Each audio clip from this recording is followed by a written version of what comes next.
Okay, hey, welcome to an episode of On the Wrist from Off the Cuff. To have a really cool little sneak preview for you guys from the brand Benrus. Originally founded back in 1921, they are a heritage revival brand best known for their legendary military-issued timepieces.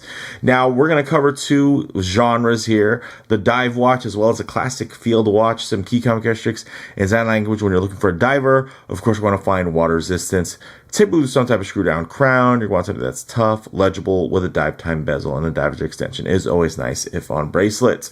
On the other side, you have your classic field watch formula, which is going to be something modestly sized with Arabic numerals, a 12 and 24-hour scale, and typically on a black or cream dial. On the left-hand side, we have their Type 1 Mil Spec, and then on the other side, we have their 3062 BU.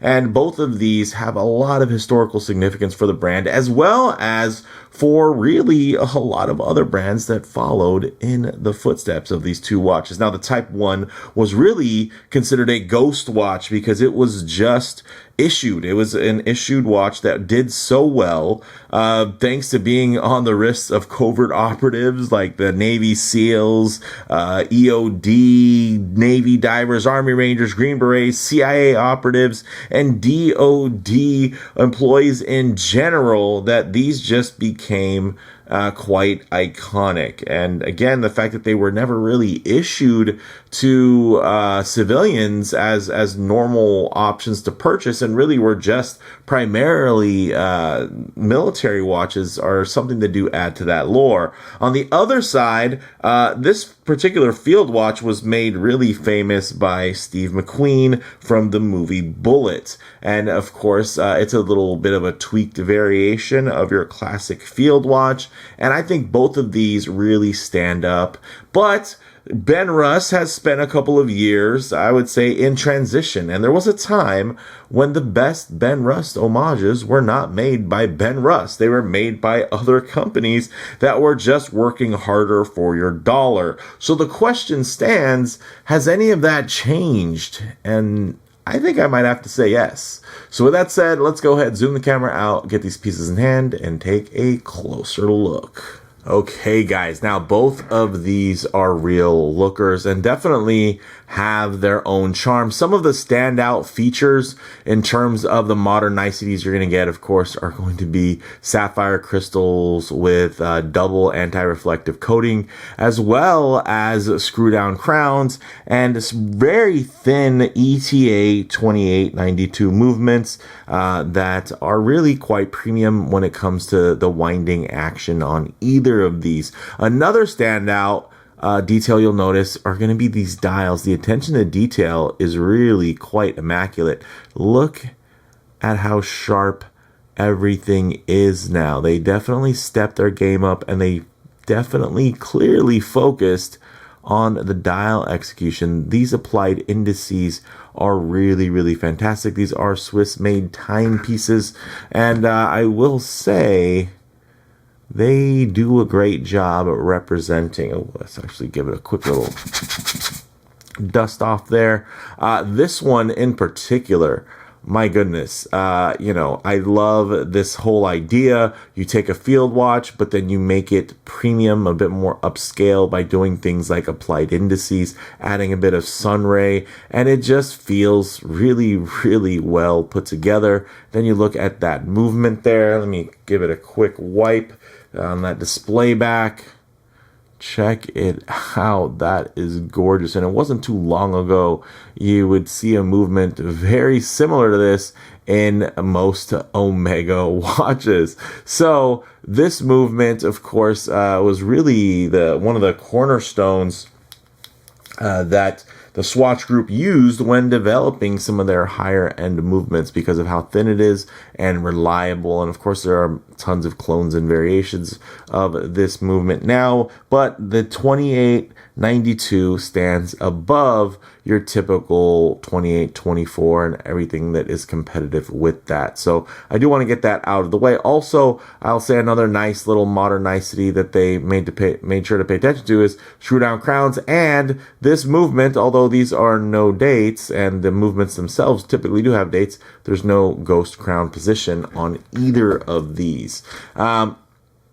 Now, in terms of the dimensions, they can be a bit misleading. So both of them are listed at 39 millimeters. And some of you are thinking, well, how is that possible? Well, you're not counting this asymmetrical kind of integrated portion here that's typically just a crown guard, right? You don't measure the crown guards, but it's the way that it flows is integrated. You can see that it is asymmetrical. There's less overhang on one side versus the other. So if you were to kind of measure it without considering that overhang, that's where you get the 39.5 millimeters from. And I think in this scale, it's about perfect. Like if you were to measure this portion of it, it's going to be a little bit bigger, and some people might read it as a larger watch. But I will say, because of the dial to bezel ratio, this definitely does wear like a 39, which is a nice sweet spot. And if you don't like 39 millimeters, you feel like it's too small, again, remember, you're going to get a bit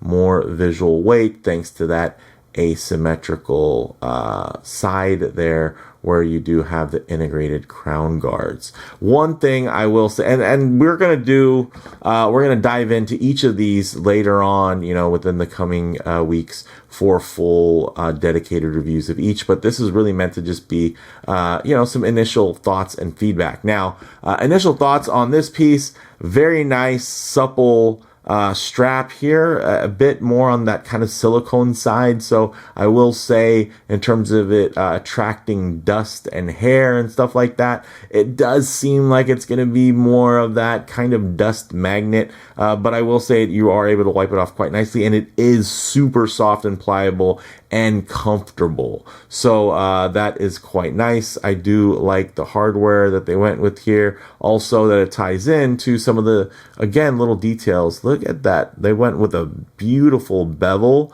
there on a matte finish. So the fact that this bevel is still so sharp, so legible and crisp over a matte background is impressive. For me, the main drawback is going to be this bezel action, or should I say lack thereof. I mean, I understand a bidirectional bezel, especially when you're using this potentially for a 12-hour traveler's GMT complication, but it's just too easy to turn. Look at that.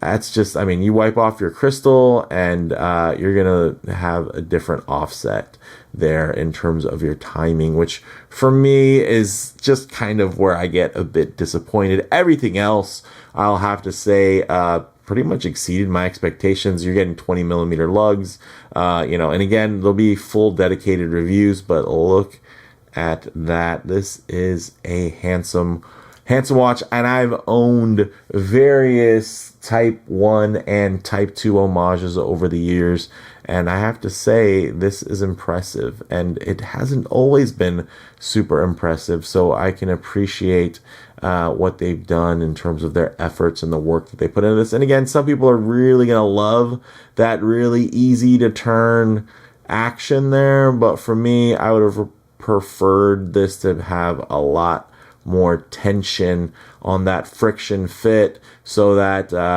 you could set it and kind of leave it and not worry about it getting scooted here and there. So that for me is going to be the drawback, but I mean, there's definitely much worse things, especially considering that since it is bidirectional and there are no clicks, you can always line everything up and get it straight.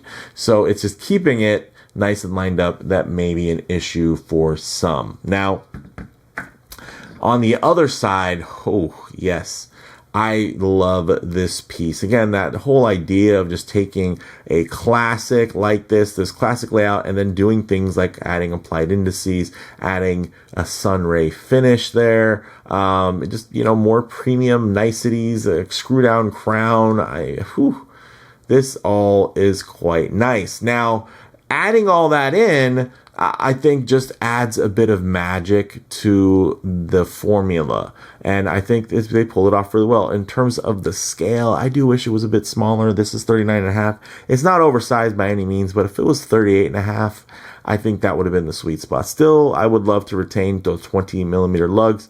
And I do understand that they do want to keep a certain level of spacing because of the dial. You know, it does have the 12 and 24 hour scale. But personally, I do think that this would have straddled into the dressier watch side a little bit better at about 38.5 millimeters. So that's not much of a difference, but it is a difference. And, you know, again, it's not all sunshine and rainbows. I mean, this is a gorgeous timepiece, and I'm you know, really appreciative that Benrus was able to lend these in for me to take a look at while this is still in a pre-order state, where most even of the photos are renderings right now. So this is hopefully your first peek at these in the metal. So with all that said, let's go ahead, quickly get these on the wrist and see how they wear. Okay guys, as you can see on my 7.5-inch wrist, this wears really well. Not oversized, not undersized, but I would definitely say full-sized. So very clean, very classic. Of course, I got my wrist a bit too close to the camera lens. You're gonna get a fair amount of perspective distortion, and all of a sudden the watch is gonna seem a lot larger than it does. You know, like, remember earlier? Look at that. It's just, the difference is just lifting it up and taking it away, and somehow it affects the size a lot. Same goes for here. Now, this I do wish was a little bit smaller just because of that wide dial with small bezel kind of a ratio to it. But if I get my wrist really close, all of a sudden it's going to seem a lot bigger. And of course, I think for a military style watch, that's fine. It's just like some pilots' watches look better in a larger scale. But I will say, I think this would have straddled the lines for kind of that everyday dressy category a bit better at about 38.5 or 38 millimeters in general. So what I'll do is I'll zoom in here. So we'll tighten the frame up so we can get still a detailed look, but just add a bit of a true aspect ratio as to how this may lay on your own wrist. And I gotta say, guys, there's a lot to like here. Beautifully contoured double dome sapphire there, you guys can see. Beautifully done, quite legible. This dial again is very impressive, and I guess it should be at the price point of about $1,800. But again, they're using a much higher spec, higher grade movement that they've even gone out of their way to remove the ghost position in the crown for. So, you know, you got to respect that. Also, this is a heritage brand. It is a true legacy brand. So the fact that you're still able to get watches that look like this from the original brands underneath the brand names that really started it all, I think that's quite cool. Oh yeah, these look awesome. So with that said, let's get these off the wrist, set up for some Lume shots, a light transition, and maybe some brief closing thoughts on my initial take. Okay, let's go ahead and hit the lights here. Hey, look at this Lume. Very, very nice. I will say the 12-hour scale on that bezel isn't quite as punchy as I would hope in terms of it having some long-lasting chops, but let's go ahead and give it a little supercharge here with the black light, just so we can really accentuate these lines. Look how crisp and clear everything's applied, so I will give them props for that. You can see a bit of a contrast. Looks like one is using BGW9 while the other is using C3. Now, one thing I always like to work in is going to be a bit of a low light transition, because you're not always going to be out in the middle of a field enjoying direct sunlight. A lot of times you're going to find yourself coming out of buildings, walking underneath overhangs, or just hanging out underneath the shade of a tree. So it's nice to see what these colors, textures, and finishes right alike in less than optimal lighting. And as you guys can see here, they hold up quite well. Again, especially impressed with this field watch. not something I would have seen coming. And they even do have a variation of this one with like a creamy dial that does have a really cool looking vintage style bracelet. So I'm hoping to eventually get my hands on that, or maybe they'll come out with a future variation that combines the black dial with that bracelet. As for the Type 1, I'm more actually of a Type 2 fan, but the Type 1 is quite iconic, and with the way that they did these applied indices, I think it's kind of hard to beat. It's definitely making me struggle with my kind of default preferences of the Type 2 over the Type 1. And yeah, I mean, essentially the Type 2 just adds a more field watch style dial to a very, very cool looking setup. And man, these are just good looking watches. So again, guys, I will do a full on dedicated review for each of these watches so you can see them kind of stand alone, and we'll go into the details going into their history and of course all of the finer specs. But I did want to get this kind of first initial showing, seeing them in the metal, seeing them outside of just optimized renderings, just to really showcase how impressive these pieces are.